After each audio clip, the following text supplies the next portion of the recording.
Okay, hi. Here's the thing. I have seen both Superman and Fantastic Four, and I have some opinions. These are just my opinions. It's okay if you don't agree.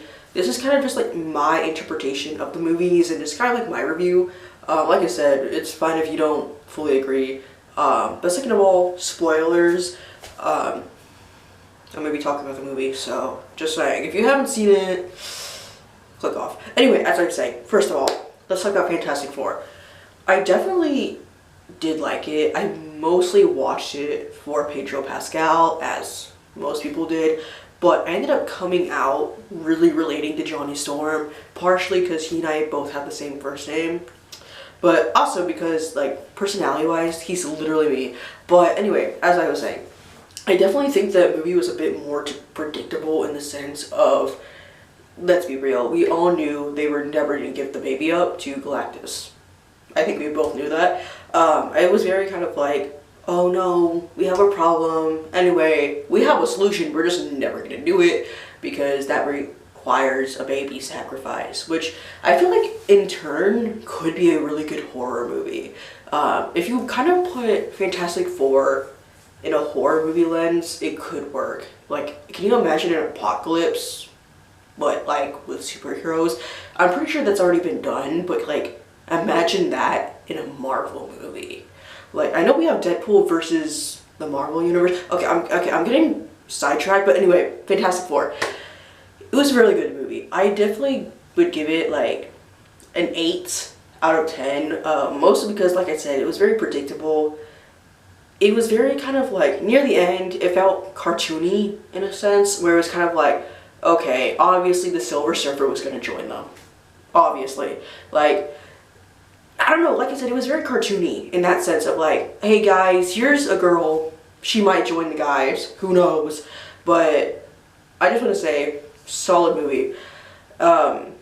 I also want to say that these reviews are not going to be super in-depth. These are just like random things I've been like in my brain that I've been wanting to talk about, and it is what it is. But I will say, the reason why I'm giving it such a high rating, like 8 out of 10, is because I absolutely love the characters. I love the acting. I love the soundtrack. I love the setting. The 1960s aesthetic is really well done, at least from my perspective. I don't know much about the 60s. Actually, I take that back. Yes, I do. I sort of do. Which is probably why I kind of liked it so much. But anyway, as I was saying, I really love Johnny Storm's and Ben Grimm's interactions. I just really wish we could have seen more of that. Like, obviously, like, I understand it's like, it's Sue's and Reed's, like, Richard's kids, like, child. So I understand why it focused so heavily on them, but like, I feel like Ben and Johnny were kind of forgotten in the back. Like, they were like the back burner of like, oh yeah, they're kind of there, it's okay, but we're mostly focused on Pedro Pascal and Sue. Which is fine, but it's just like, I want to see more of those two other characters, because it didn't feel like Fantastic Four. It felt like Fantastic Richard and Fantastic Sue. You know, like the main focus was just them rather than just all of them as a group.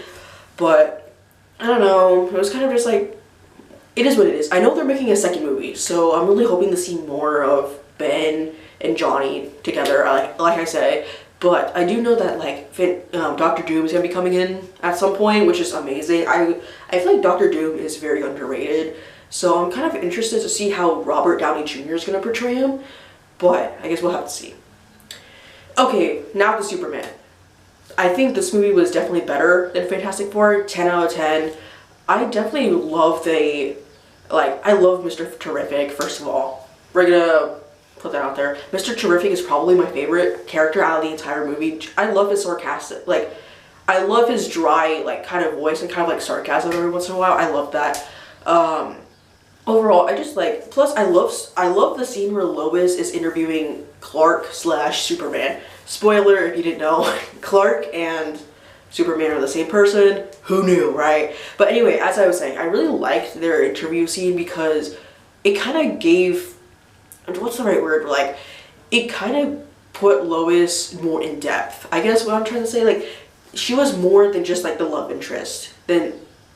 to Clark, you know what I mean? Like, she was like, she's an actual reporter, not just like, oh, the damsel in distress. Like, no, she's an actual reporter slash journalist who knows how to do her job, which I really like. I like the fact that she tries to like ask Clark the more pressing questions that lead him to have the reaction of like, you know what I'm talking about, like in the interview scene where like they were going to die. I really liked the fact that Lois was able to get him to that point, to that reaction. It was like really nice. And to Clark's like credit, it was really nice to see an actual superhero care about someone else's safety rather than just like, oh guys, look how edgy I am. I'm just so different, guys. For like Zack Snyder, who said that? Who said that? Anyway, as I was saying, I really liked this version of Superman versus Zack Snyder's. Okay, I don't know if this is gonna actually, this will ruffle some feathers. I just think that Zack Snyder's rendition of Superman was very like edgy.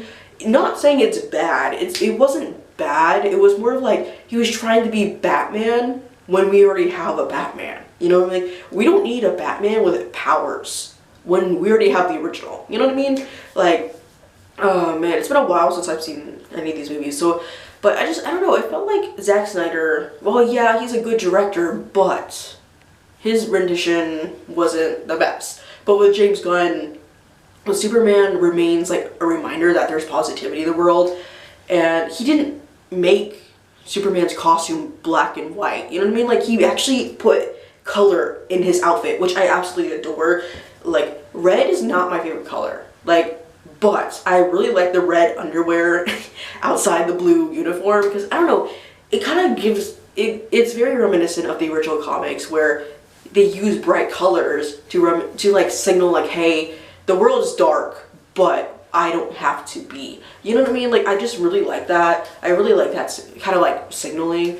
And let's be real, the world's shitty. The world really is shitty. It's really nice to see a superhero actually protect people because he wants to, not because he has to. You know, like I was talking about, like the interview scene where he was like really getting riled up because he was like trying to tell Lois like people were going to die if I did not help them. I don't know, it stood out to me because it's like, oh, like he actually wants to help. You know what I mean? I know a lot of people didn't like that. You know, like, oh guys, he's so corny, he's so cringy. I think it's actually the opposite. Just saying, like, I really like that rendition because it's like, it reminds us that superheroes are actually supposed to be good. They're not supervillains, guys. They're supposed to be good. But anyway, as I was saying, like, I like Green Lantern. Okay, well, he's not the Green Lantern, you know what I mean? Like, but I really liked this rendition of Green Lantern because, I don't know, it's nice to see a Green Lantern that's not focused on Hal Jordan. You know, I like seeing the other Green Lanterns, okay? Like, my god. But that was a joke. Please don't take it out of context. What am I talking about? Anyway, as I was saying, I really like this rendition of Green Lantern.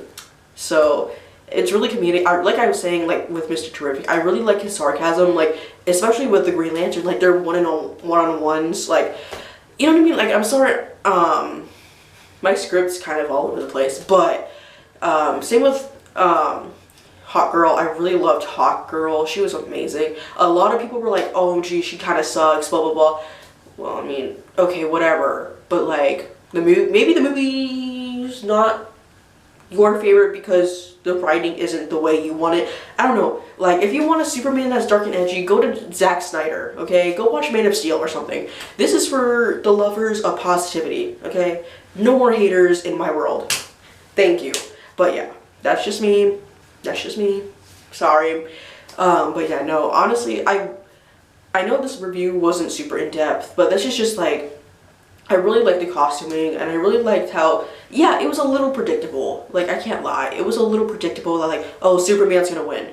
But it is what it is. I like the predictableness of Superman over Fantastic Four. I'm sorry. And also, another thing, Lex Luthor being a, like, I've absolutely loved Lex Luthor, like, in this rendition. But, like, I don't like billionaires, though. We don't like billionaires on this channel. I'm sorry. I'm not a big fan of billionaires. But I really loved seeing Crypto beat the crap out of Lex Luthor. I loved it. It was like, you don't really expect that. I'm sorry. Like, imagine being a egotistical billionaire and being attacked by a flying dog. Imagine the ego damage that would cause. But no, like, I absolutely loved seeing Lex Luthor get the crap beat out of him. And I really liked this rendition of Lex Luthor because he was rage baiting every single second. Like, imagine Lex Luthor rage baiting Richards from Fantastic Four. Put them in a room together, see who wins, see who comes out in one piece. Yeah, that was a One Piece reference. I don't know what I'm doing with my life. but no, like, imagine Lex Luthor just in a room, anywhere. But yeah, I would cry. But no, anyway, I absolutely loved Lex Luthor's rendition. I loved that he was an asshole. I really liked the scene where he was like agreeing with Superman, like, yeah, I'm insecure, but that's because I have nothing else. Okay, I'm paraphrasing.